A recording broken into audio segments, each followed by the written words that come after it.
Well, nung una, pinag-isipan ko muna kung paano ko itatago talaga. As in, inisip ko paano ba to? Ano ba ang technique para itago to? Tapos yun, yung realization ko, parang dalawang panty liners bibigyan kanila, tapos isang packaging tape.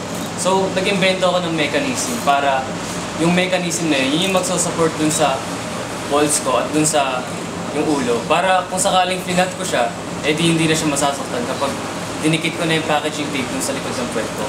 So, battle na in a sense na siya yung pinaka-best na tatalunin mo. Kasi siya yung tingin mong pinaka may chance na manalo ng Miss Engineering.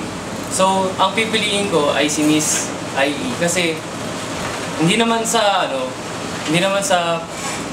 may personal akong galit sa kanya o ano, pero tingin ko lang malaki ang chance na manalo at malaki ang chance na kaming dalawa yung maglalaban sa finals.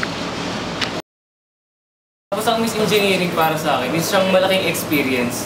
Kasi dito mo madidiscover na parang, uy, meron pala akong potential maging babae.